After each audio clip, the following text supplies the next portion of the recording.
Pistons fans, let's talk. Let's continue on the Pistons rebuild and let's dive into the possibility of head coaching candidates. And I have my top three guys that I will put them in an order. I would not so much interview them, would strongly consider them for the job. Now, one of the candidates is not, as of yet, as of now, I believe he's unavailable to be considered for a head coaching position because you know, he's already, I guess you could say, he's upon a current team or franchise. So with that being said, here's my three guys that I would the front runner. I would the absolute front runner for this job. It would be, I want to say, Quinn. I believe from Miami.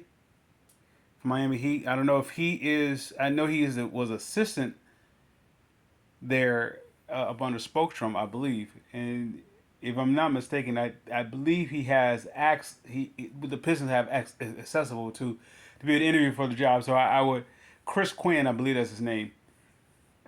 He is the guy I consider as a front runner from in my book. Number two, if it became available, I mean as of right now available, this guy would immediately go from not being available to being the guy I hire for the team, and that would be Chauncey Billups. All right, and then number three, lastly, I would strongly consider Sam Cassell. All right, now I'm gonna go through Sam Cassell first, or go backwards, forwards, and let's start with Sam Cassell. Why I would consider him for the job? Well, it's the self same for all three candidates, all three of my candidates. It's the self same rule. If I'm going to go in this off season, starting off with the general man, I mean, forgive me, the president of operation is not was not my main concern if I'm Tom Gores. My main concern would be, where do we stand with Cade Cunningham going forward? Is it a 100% mutual deal, a buy-in on both parts? I mean, 100% buy-in. Like, there is no other option. And what I mean by that is, Cade is saying, there's no other place I want to be. There is absolutely not just verbally, like he just his commitment to this franchise. There's no other place I want to be. Not whatever you guys tell me to do, I do it. It's a unspoken. It's like a dedication deal. I need that Isaiah Thomas, Ben Wallace dedication deal. Why? Because I'm willing to pay him this max deal. It's gonna be 200 some. I think 250 million, something like that. 225, somewhere around there. So I need 100% commitment from him. At the same time, if I'm Tom Gores, I have to be 100% committed to this player. As I look at this guy, I see this guy be able to put fans in the seats. I could be able to market him. I can. He's gonna be, of course, no nonsense on the court, off the court. At the same time, he's also going to be able to draw other, top tier player, top tier talent to play along with him or want to play with him. And it's of course, a lot more other intangibles that I would definitely consider if I'm going to be 100% in for Cade. So it starts off with that. Before this whole president of operation was even, uh, of course, that was the I don't know, that was something for the public. Behind the scenes, we're talking about Cade Cunningham going forward. And so this is why I would say, when it comes to Sam Cassell, he will be a good influence to Cade. To take, in other words, take Cade's game to the next level. And the reason why I start off with Sam Cassell, because he, out of the three candidates, he is the guy that is least, in my opinion, would least likely get the job. Not because he's not qualified, based upon as we get into those other two candidates, we're pretty much say why. But Sam Cassell, I'll take a little page off of Gilbert Arenas in this note when he speaks about he's a winner. He's been around multiple type of you know point guards with different personalities, different IQs, different how they perceive the game, how they look at the game, how to win with them. So he's been around to absorb this. You know, he can go in with a clean slate with Cade and not so much put Cade in the box. I want you to be like this. He's versatile because he's been around a variety of different types of point guards and guards in that matter. And plus, he's a winner. Number two, why I will go with candidate Chris, my most likely candidate. Not most likely, the guy who I believe who I would honestly hire because he's available. Number one, and number two, I believe that he's qualified, and I would say that's Chris Quinn. Chris Quinn, he has no head coaching experience. He's an assistant. He put me in the mind of a Rick Carlisle. All he just needs is to give an opportunity, and I believe that Detroit wouldn't be his first choice of a destination. First place that he would want to start his career. Nonetheless, I believe that he's a veteran assistant. In other words, he's not just getting started as an assistant. He's been around Miami Heat through a great deal of time. And he learned from Pat Riley, he learned upon Eric Spoelstra. He learned upon LeBron. He learned a different, he learned like Rick Carlisle learned when he was with the likes of Boston, and I believe he was up under Larry Bird.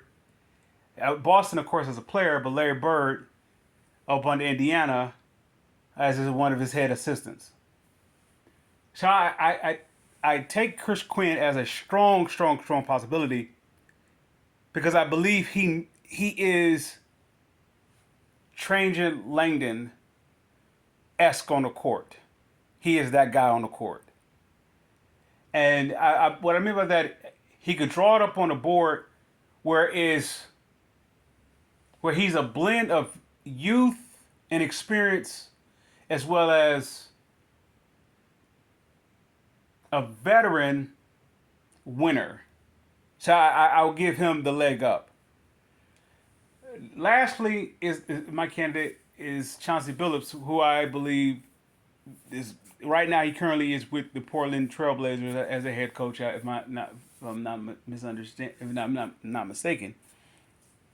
And why I would strongly consider him, it once again it goes back to Cade being the asset. Well, there's no better influence than Chauncey Billups. Well, Chauncey Billups he was a top 3 pick, right? Top 3 pick, and he went from 0 to number 1.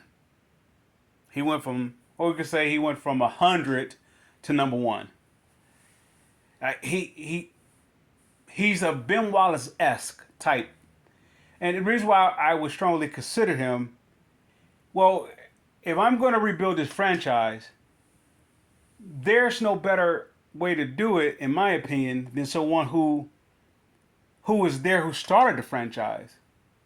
Started the rebuild of the franchise. Forgive me, not started the franchise. Started the rebuild of the franchise.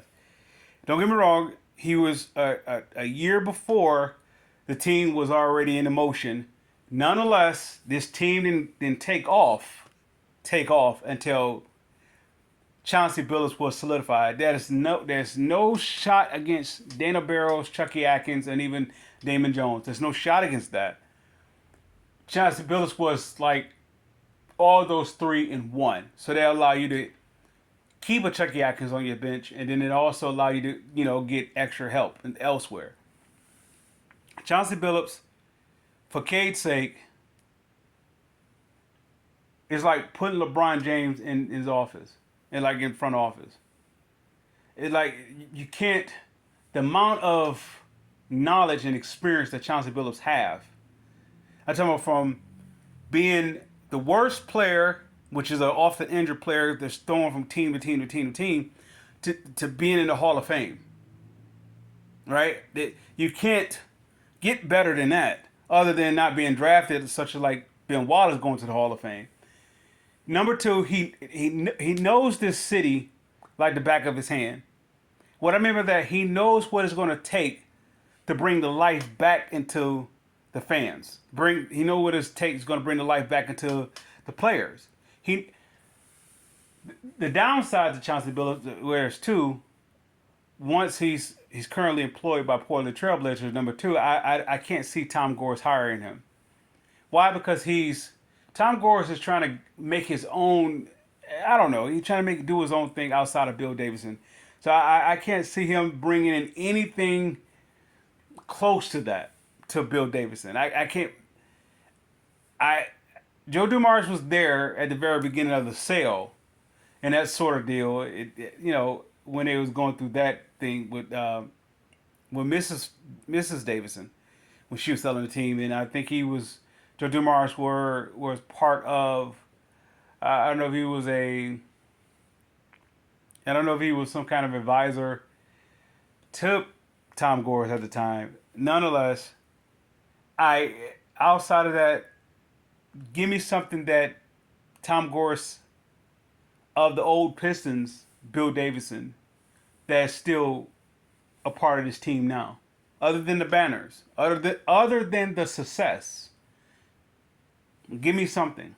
So much so, I want to say he tore down, the Palace. I think he just really was. I don't want to say Bill Davidson was like pro-black, and Tom Gores is not. I want to say that, yet, yeah, I'll say it. I believe, and I believe anything that has something to do with Bill Davidson, whether it's the NBA, whether it's the commissioner, whether it's the owners, if it's something to do with Bill Davidson, they don't want nothing to do with it. It's a weird thing because there's no way. I still can't get over this that 3 years in a row you get the number fifth pick. You picking fifth in a lottery when you are the worst franchise in 3 straight years, and you're not even a top three selection, and teams that's not in the lottery, so to speak, jumps ahead of you. It's yeah. I want to say is when it comes to Detroit, Detroit is a pro-black whatever. Even though I understand, Detroit as a city is multicultural and diverse, and it has been predominantly black. Within that is not going to be a strong investment here, and people could say that there's difference, and it's not as the population is not as strong as black. Yeah, well, if you how can we say this? If you wipe out and continue to wipe out a great deal of Detroit population, which was a high percentage of being black oriented, well then yeah, it's up for grabs for other nationalities and make it diverse. I get it. I get it. It. So with that being said, getting back, it's kind of hard to talk strictly sports when it comes to the city of Detroit or when it comes to Michigan, because you see the writing on the wall that is not strictly sports. It's business. When it comes to business, it's never about the entertainment. It's about ownership. And when we talk about ownership, you can't get better than, you know, it's still plantation-esque. Nothing has changed.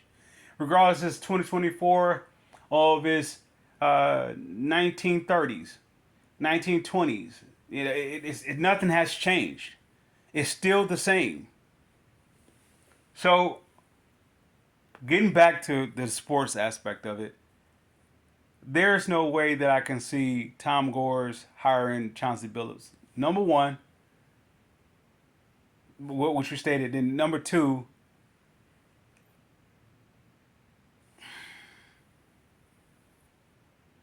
He wants to get out of Bill Davidson's shadows. And then number three, you hired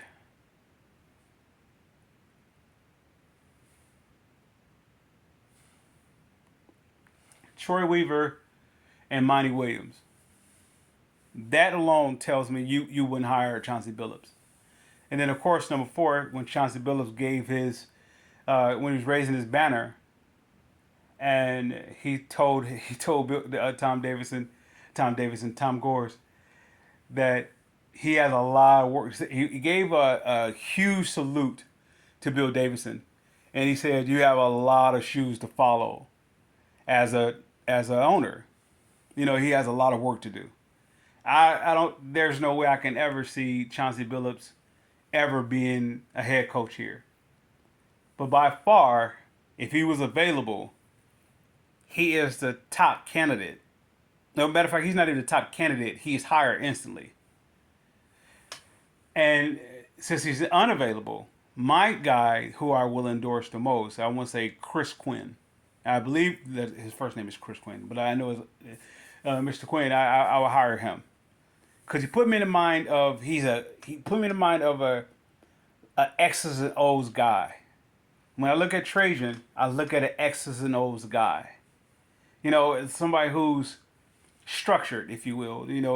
Orderly. In a in an organized fashion. And out of the candidates of the three that I gave you, I see him as the most qualified right now to turn this team around instantly from being at the bottom to being at the middle of the league to bringing in not even a what is that not in a play-in, but I could say he could turn his franchise around to be a top 8 team in the East, a top 8 team in the East. So Chauncey is a guy who I strongly would definitely hire if it was available. No interviews he's hired because he's too qualified not to be. If you want to go ahead, coach experience, he's going into his 4th year. So he got all the cobwebs out of coaching, but at the same time he's homegrown. There's no better. Once again, it goes back to Cade. If y'all believe at Tom Gores, if you believe that if it's a mutual deal, 100% that Cade is our guy, and 100% Cade has said this is my franchise. If that's set in stone, well then it's time to invest to Cade. He don't just need shooters. He needs someone to feed him a lot of knowledge, not how to play on the court, but how to be the head of a franchise, the face of a franchise. He needs that. So Chauncey Billups, he may not been the head of the franchise when he was here, because it was Ben Wallace. Yet he was right there. He was like 1B or 1A. He was right there. It's like Bill Laimbeer to Isaiah Thomas. That's how it was.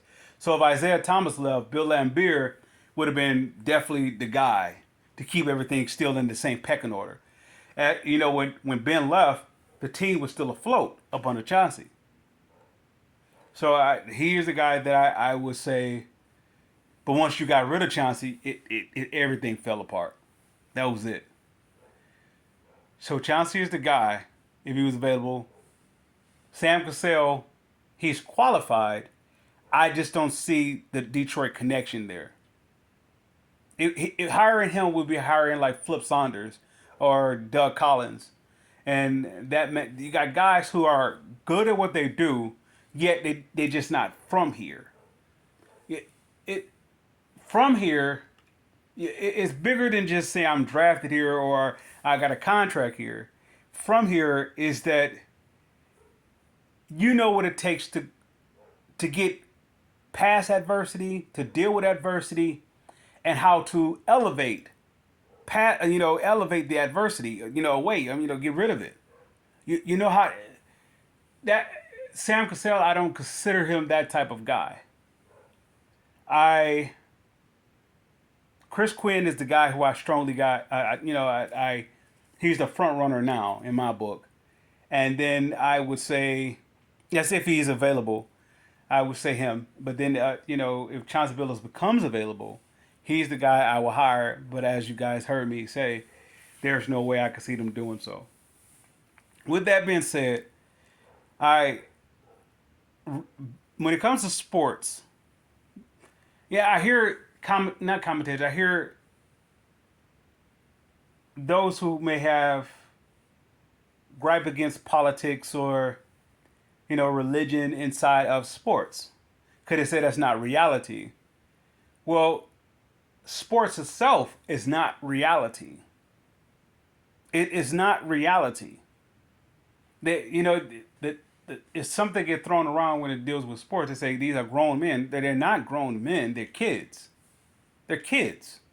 If they was grown, it will be a higher different maturity about their income. What I mean by that is, you it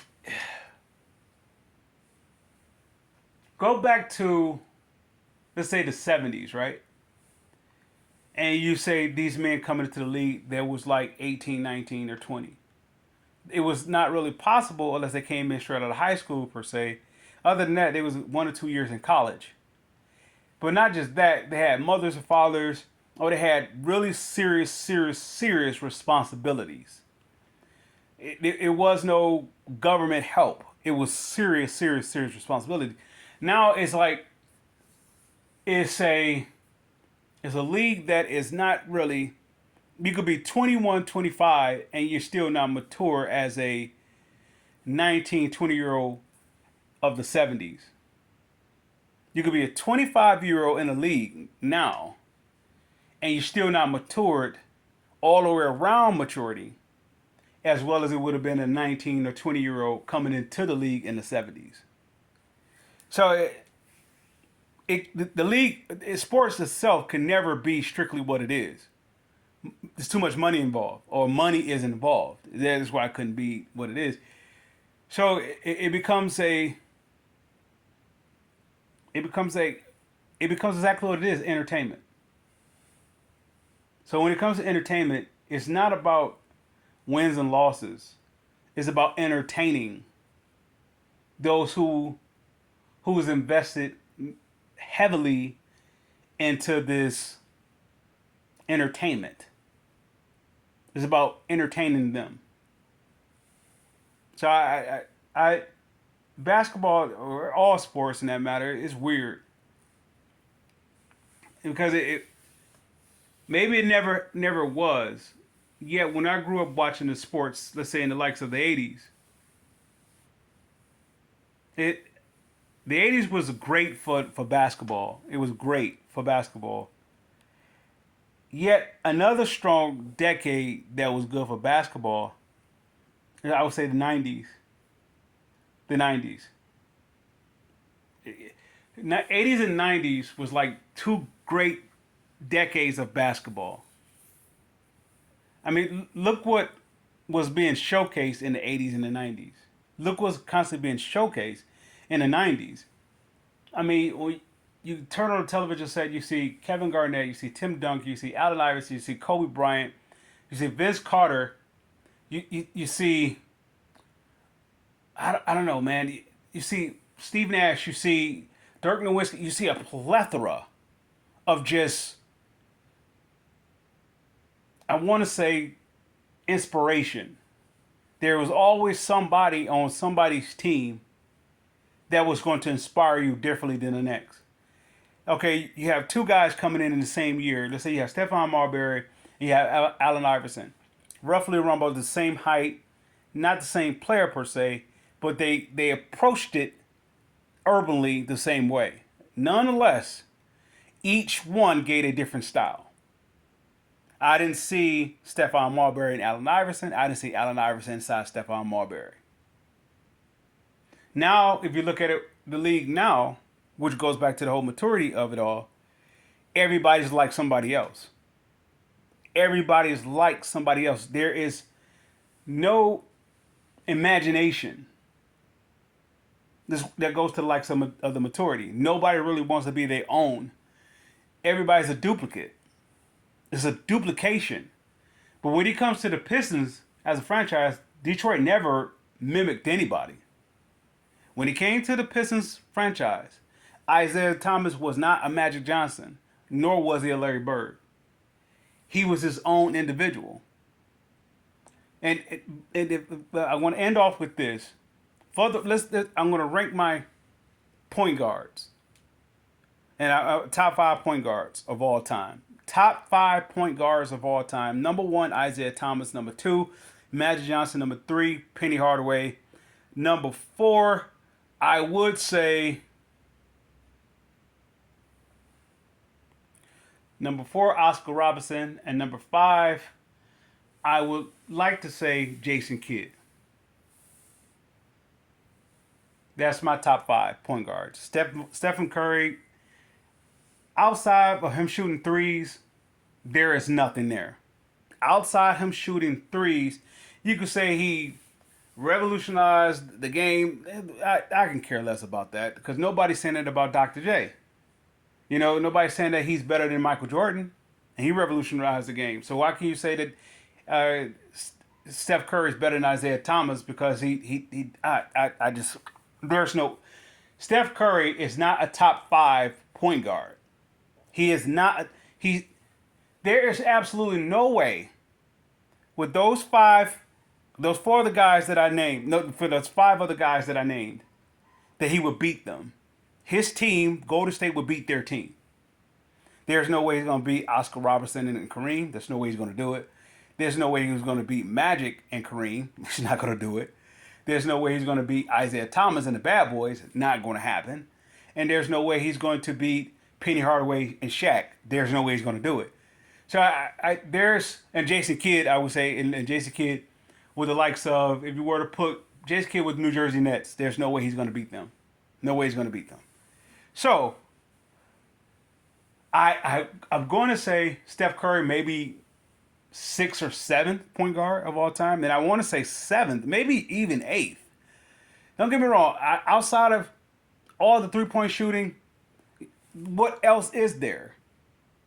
Give me something else because outside of the 3-point shooting, what else is there? Because I could put Stockton ahead of him, and I also could put Gary Payton ahead of him. He's okay. I mean, don't get me wrong. I just can't see it. I saw too much basketball, and the guys, everybody who's going for Golden State, I guess they can say that. I mean, not going for Golden State, going for Steph Curry. They can say they have been millennial or I don't know, type watching the sport from that point on. I'm going all the way back to the history of the game. I cannot see him as a top 5 point guard of all time. Yeah, he can shoot the ball from half court. Well, I'll make it that's the only way you're going to be able to shoot it from half court. Now, if you're going up against a team that's threatened by you, then of course you got an advantage. Anyway, I babbled enough. With that said, Pistons fans, I salute.